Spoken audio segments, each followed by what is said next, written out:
My card. Gertrude, Central 6437. Wrong card. Here we are.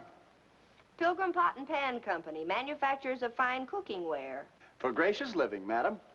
I wonder if I may step in for a few minutes and discuss our line. I'm more interested in Gertrude's. As a special advertising offer this month, we're presenting our Taste Will Tell plan. How does that sound? Confusing. Freddie, will you come in, sit down, and tell me what this is all about? I finally got a job. Now, I'll sit down. No, really, Margie, I'm a door-to-door salesman for Pilgrim Pots and Pans. And Margie, have we got a gimmick. With no obligation on the customer's part at all, we go in, cook a dinner free of charge, using our own pots and pans. Get the angle?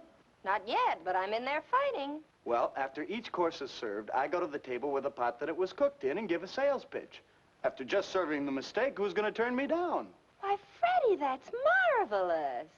Now, let's get back to Gertrude. Oh, she's supervising cook for the outfit. Makes up the menus, stuff like that. Freddie, I just love the whole idea. How much stuff have you sold so far?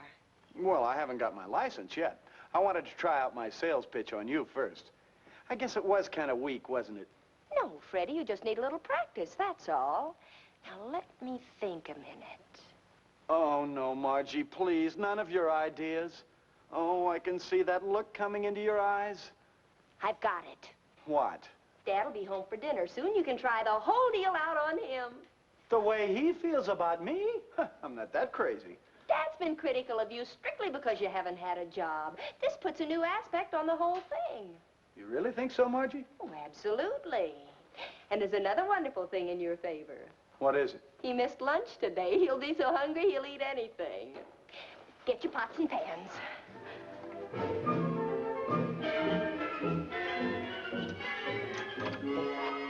Margie, I'm home.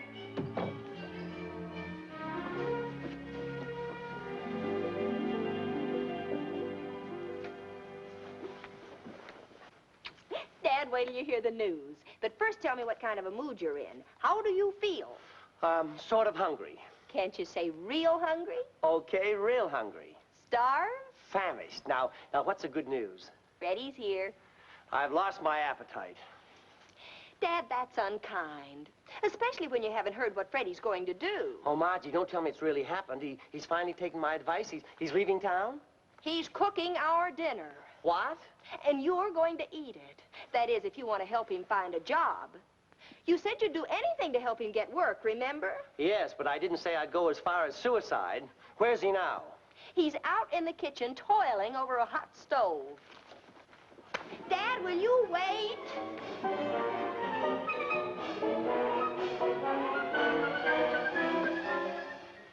Mmm. What's the matter? Is that mushroom soup? Cream of mushroom, your favorite. Chicken? Roasted to a golden brown, stuffed with oyster dressing and... Well, what are we waiting for? Tell the chef the master has arrived. Oh, Dad, I knew you'd love this. Freddie? Hello, Mr. Albright. Freddie, what's this about your whipping up a little snack? Dad's ready for dinner, Freddie. Coming right up. I mean, very good, madam. You know, maybe I've been a little hasty in judging that boy. In a minute, you're going to have an entirely different opinion of him.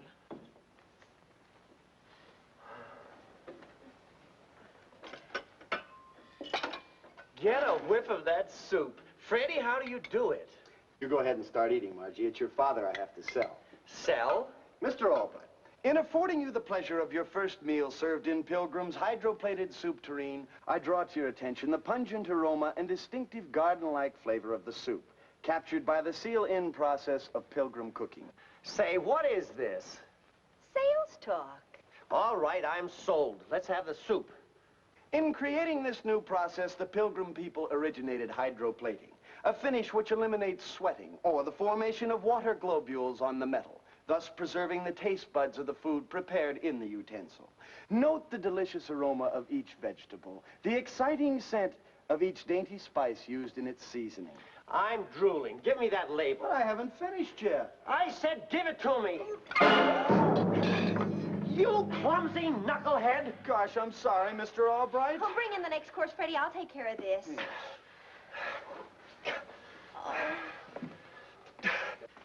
I'm starving and he has to yakety yak. Well, this is Freddie's new job, Dad. He's supposed to sell you the soup tureen. Oh, the devil with a soup tureen. I'm hungry. Well, if you'll only listen to him. I don't want to listen. I want to eat. Chicken. Now that's more like it. Yes, sir. And now, Mr. Albright, before serving your entree from Pilgrim's new simulated stainless steel plated serving tray... Freddie, just a minute. What's the matter? May I ask you just one tiny little question? Why, of course. If I buy the tray, can we eat? Now he's spoiled everything. You're not supposed to buy it until Freddie finishes. Finishes what? His sales talk. I was using you as a barometer of sales resistance. Resistance? I'm so weak from hunger you could knock me over with a piece of wet lettuce. You may as well serve the chicken, Freddie. Okay. I can hardly wait. White or dark? Everything.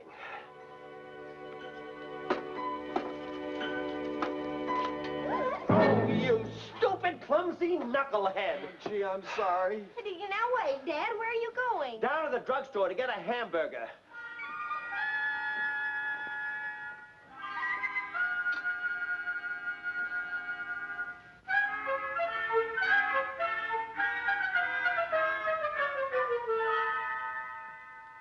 Nonsense, Mr. Crater. Who'll notice a black eye? Ah, don't kid me, Honeywell. This one sticks out so far you could hang an umbrella on it. I know, but we want to close a big deal with you. We don't want you sitting up in your hotel room all alone. We want to entertain you. I'm sorry. Till this eye gets better, I'm staying away from public places. I know what we'll do. We'll have dinner in my apartment. Fine, fine. Yes? Betty, call up the deluxe catering service. Tell them I want dinner for 3 in my apartment tonight. Have a man come over with a menu. Right away, Mr. Honeywell. I'm glad I thought of that. That solves all our problems, and we'll... Yep. Excuse me. Mr. Honeywell, do you know where my father is? Your father is out on a call. This is Albright's daughter, Margie. Margie, this is Mr. Crater, a prospective client. How do you do, Mr. Crater? It's all right. This is a pleasure. Now, Margie, remember our understanding. Mr. Honeywell and my father have the craziest phobia about me meeting their clients. Every time something goes wrong with one of their deals, they always blame me. How do you like that? You know how we men are, always looking for an alibi. Excuse me, Mr. Honeywell. Your catering people can't come tonight. And call another outfit. I did. 2 others. They're all booked up, too. What do you need a caterer for? Well, Mr. Honeywell wants to... Never mind, Betty. That'll be all. Thank you. Yes, sir. Because of my eye, Mr. Honeywell was going to have dinner in his apartment tonight for me and your father. Oh, I have an idea.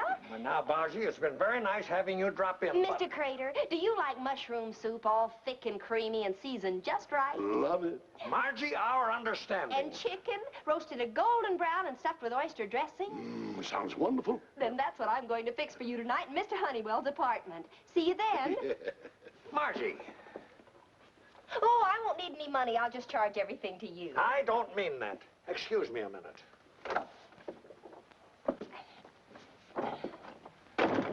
Your father's going to be furious with you, Margie, and me too, for letting you talk me into this. Well, then don't tell him. Let him find out when he gets there. All right, but remember, no monkey business. Now, there's a silly thought you dragged in from left field.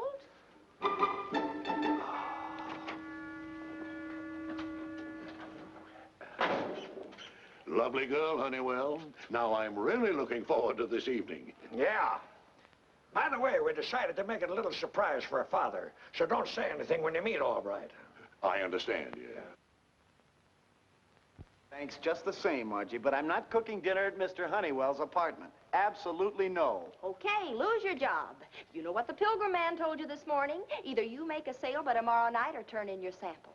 But, Margie, Mr. Honeywell hates me almost as much as your father does. But this is different, Freddie. You're doing him a favor. Besides, think of all the stuff you'll sell. Mr. Honeywell's loaded, and so is Mr. Crater. Yeah, this could be my big break. Now you're talking. Freddie, we'll make this the perfect dinner. I just thought of something. Gertrude. Huh? You know, your company's cooking expert. On a big deal like this, maybe you could get her over there to help us. Hey, that's an idea. I'll call her right away.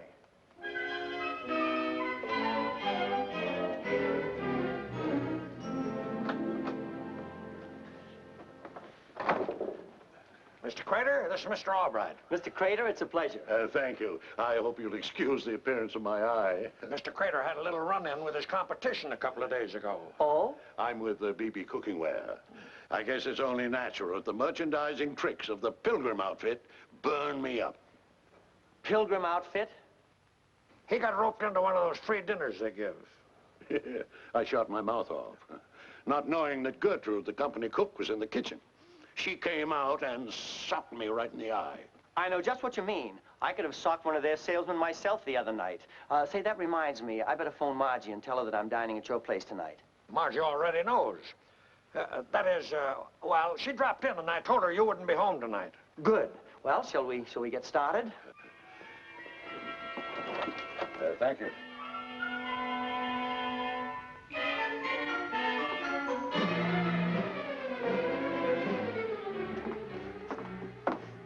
Hey, you're pretty handy with those things, Gertrude. You should have seen me 20 years ago when I was in show business. Gosh, what did you do on the stage, Gertrude? Juggle? Are you kidding? I used to box. Here they are. Is everything all ready, Gertrude? Well, it will be as soon as you get them seated. Swell.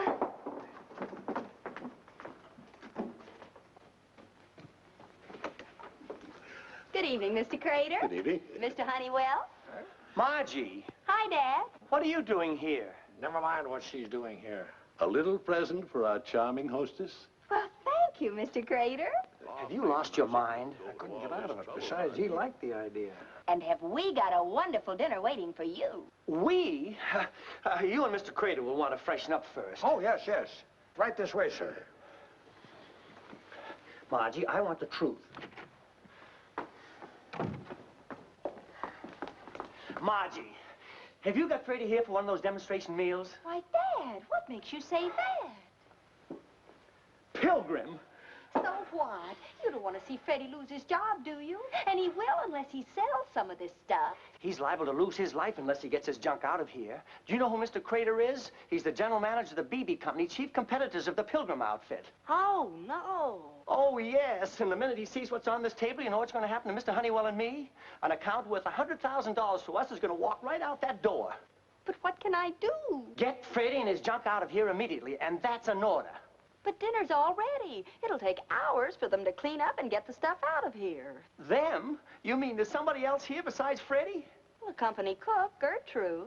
Oh, I knew it. Oh, there'll be a homicide. Why do you say that?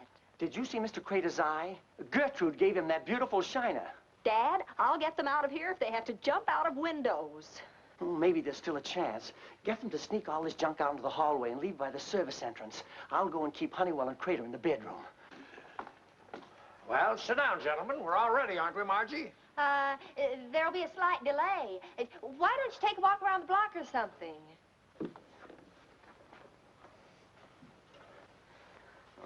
Hello, Mr. Honeywell. Freddie, what are you doing here?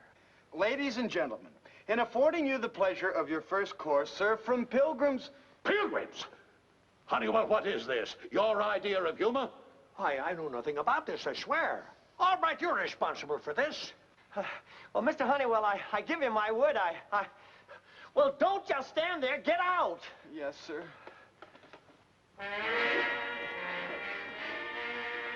You! Stay out, Gertrude, stay out! Yeah, who said so? Honeywell, if you were a younger man, I'd punch you right in the nose for doing this to me. That's no way to talk, Crater. I'm sure everything can be explained. I am not the slightest bit interested. And as far as our business is concerned, it's off. Good evening, gentlemen. Get out of here, you, and take every bit of that blasted tin plate with you. Tin plate, huh? Now, Gertrude. Well, here's a kiss to remember it by. Ouch, my head. Oh. Mr. Honeywell, are you all right? Yeah. Am I hurt much? Oh, you're perfectly all right. Your eye's getting black, that's all. All right, you're fired. But Mr. Honeywell... You can't do that to Dad. It was my fault, not his. Get out, both of you. Mr. Honeywell, is that polite? No, it's his home. He can order us out. I mean to point.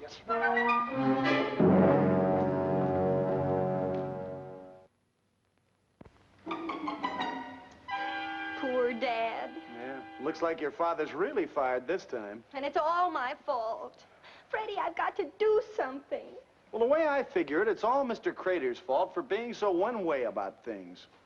Freddie, you just gave me the answer. Oh, Margie, there's that look again. Why can't I keep my big mouth shut? Yeah. I wonder how Mr. Crater would feel if he got fired. I knew it. Here comes trouble. Maybe it'd make him a little more charitable toward others.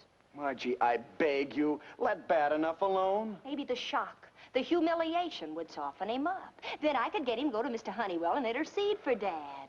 You make the wildest things sound so reasonable. I'll call the local BB office and find out who's president of the company. And then, Freddie, can you borrow a Western Union cap from someone? Margie, this time I mean it. I'm not getting mixed up in another one of your wild ideas. Now, Freddie. I mean it, Margie. Really?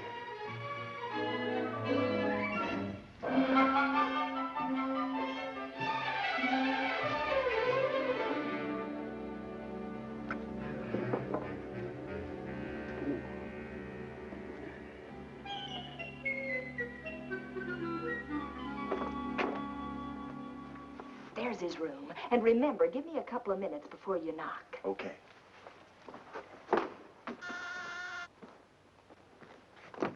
Yep. Well? May I see you for a few minutes, Mr. Crater? I'm sorry, but I've... It's terribly important, otherwise I wouldn't bother you. Oh, very well. Come in. Won't you sit down? Thank you. I can only stay a minute. I'm afraid to leave my father alone too long. He's ill? Well, not exactly sick, but after all, my father is along in years, and... It so happens that your father's age is the same as mine. Oh, I don't mean he's really old. I mean, well, losing something you've worked 22 years for can hit you pretty hard up here. Really, Miss Albright, I don't know why you bother me with all this. I didn't discharge your father. Mr. Honeywell did. Well, I thought maybe if you call Mr. Honeywell up... I'll do nothing of the sort. I wouldn't extend George Honeywell the courtesy of addressing him. Oh, but my poor father... Oh, come now, Miss Albright. Your father's a well-preserved man. He'll get by. You think so? Absolutely. What's a job nowadays? Why, they're 10 cents a dozen. Look at your help wanted columns, fatter than a telephone book.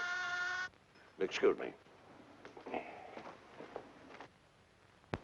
Telegram, sir. Oh, thank you. Here, boy. Thank you, sir. All right.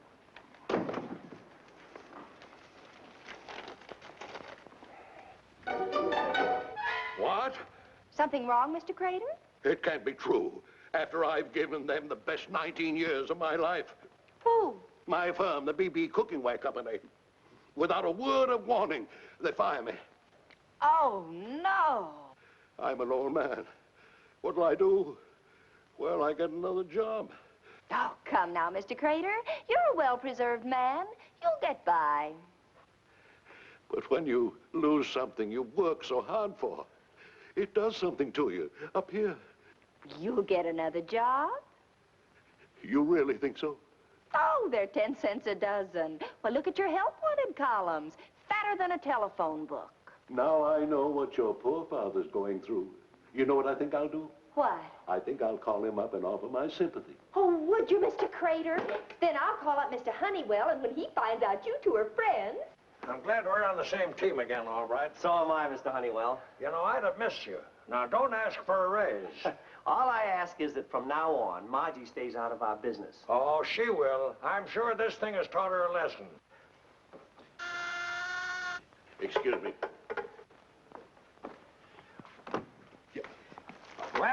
Well. Crater, my friend, Albright and I thought we'd drop in with offerings of peace. Honeywell, I don't like you. Margie, what are you doing here? Now, don't get excited, Dad. I can explain everything. All right. You have my deepest sympathy. I know what it means to be the victim of a heartless employer.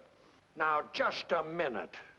All I can say, old man, is buck up. Chin up. Oh, Mr. Crater, I appreciate your sympathies, but Margie, something tells me that you better stay right here. Yes, Dad. Always remember I'm your friend. Oh, Mr. Crater, that's the best thing you've said. Now we can go ahead with our deal. What deal? You know, the one we were going to close last night between your company and Honeywell and Todd. That's all off. If he's your friend, why is it off? Because I'm no longer with BB Company. I've been fired. What? Yes, I haven't got the authority to even dot an I on the contract. Well, this is a fine how-do-you-do. Hello? Yes? Buffalo? Yes, Mr. Beebe, this is Crater. I just got your wire. You didn't send me a wire. Well, I just received one signed by you saying I was fired. I'm not? Well, thank you, Mr. Beebe. I feel the same toward you. Yes, sir. I'm leaving tonight, and I'll see you on Monday. Goodbye, sir. Another one of your practical jokes, eh, Honeywell? What are you talking about? That phony wire I received saying I was fired. Did you send it? Margie, come back here. Yes, Dad. Did you send Mr. Crater a fake telegram? Dad, I did it for your sake. That girl's a juvenile delinquent. And that Pilgrim stuff last night. That was for my sake, too, I suppose. No, that was for Freddie's. You mean to say that she was responsible for last night, too? Well, I was only trying to help everybody. To what, a hospital? Mr. Crater, you said about enough to my daughter. That's all right, Dad. I'm so mad I could fight every man in this room. Now, look here. I've had enough of this. I'll give you all just 10 seconds to get out of here. Now, just a second, Crater. There's no reason why you and I can't be friends. Honeywell, I wouldn't touch you with a 12-foot pole. And that's giving you 2 feet the best of it. All right, consider that insult your dismissal notice. Well, I hope you're satisfied. Thanks to you, I've lost my job twice in 2 days. And I hope you're satisfied, letting your childish fear of a competitor cause all this fuss and put my father out of work. I beg your pardon. When you got that wire, you knew how it felt to lose your job. You wrung your hands and moaned and groaned all over the place. Now, see here, miss. And then when you wanted to offer sympathy to my father, I thought you had some feeling. But you fooled me. You're nothing but a big stuffed shirt with a BB colander for a heart. Oh, Dad. Hello? Miss Albright, it's for you. Hello? I just made my first sale, Margie. Yeah, down here in the lobby. I got to talking to a fella, and he bought a pot. Well, that's swell, Freddie. Not so good here. It just didn't work out. Bye. Wait. Albright, I guess I have acted a little silly. Let's forget all this nonsense, huh? Do you mean it? I mean it. Any man with a daughter like yours deserves a break. I don't know how to take that. It's a compliment, believe me. And Albright, since you're no longer working for Honeywell, I'll make a deal with you.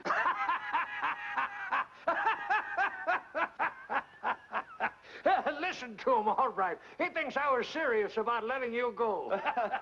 Well, Mr. Honeywell, just to show you that there's no hard feelings, I'll let you in on the deal with one proviso. Anything at all, name it. I want a new iron-bound contract, 5 years with no options. Oh, that's ridiculous, preposterous. All right, it's a deal. Good understanding between us, all right. Good relationship.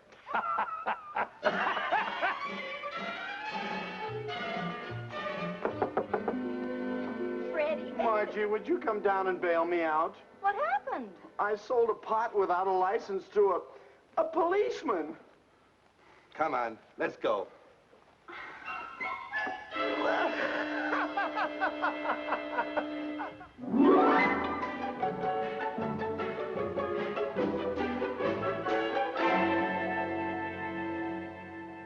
All right, so everything just happened to work out okay. You'll have to admit I cooked up a wonderful new deal for you. I'll say you did. You almost sent it up in smoke. Well, that's my little Margie.